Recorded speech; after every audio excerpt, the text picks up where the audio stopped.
জিন কিভাবে পুষতে হয় জানেন? আর যদি জিন পালতেই পারেন তাহলে সেটা দিয়ে আপনি কি করবেন? আমার কাছে ইফরিত নামের একটা জিন আছে।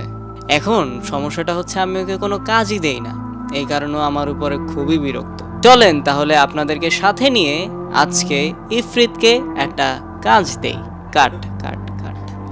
তাহলে আমরা শুরুতেই ইফরিতকে একটা কোটিপতির বাসায় পাঠাতে পারি। তবে বেশি ভালো হবে আমরা যদি তাকে ওই বাসার একটা বয়স্ক মহিলার কাছে পাঠাই, কারণ তাদের মধ্যে ভয়টা একটু বেশিই থাকে এবং তাদের টাকা আঁকড়ে ধরে রাখার প্রবণতাও কিন্তু বেশি থাকে। ইফরিত, আমরা কি মিশন সাকসেস করতে পারবো? মিশনটা সাকসেসফুল হবে যদি তার আগে আমরা যদি একটা বই পড়ে শেষ করতে পারি।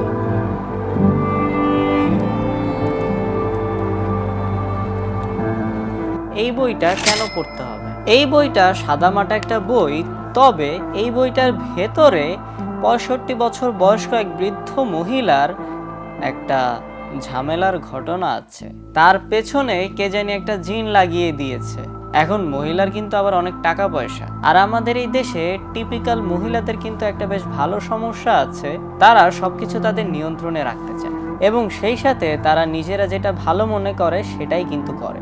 এখন সে এক হুজুর আম্মার কাছে গেল তার এই সমস্যার সমাধান করার জন্য। এই পর্যন্ত সে আপনাদের মনে হতেই পারে যে এগুলো তো তেমন কোনো গল্পই না, তাই না? কিন্তু এখানে একটা টুইস্ট আছে। গল্পটা কারো জীবন থেকে নেওয়া, আর সে যে প্রতারণার খপ্পরে পড়েছে নাকি প্রতিশোধের কোনো ধাঁধার জট খুলতে পারলেই আপনি পেয়ে যাবেন ইফরিত নামের কিউট একটা জিন। ফারহানা সিনথিয়ার লেখা এই কুহুকিনী বইটা পড়ে দেখতেই পারেন। বইটা পড়লে আপনার 3টে উপকার হতে পারে। 1, একটা জিন পাবেন ফ্রিতে। 2, নতুন একটা সাংঘাতিক গল্প পড়ার সুযোগ পাবেন। আর 3, আর কি হবে?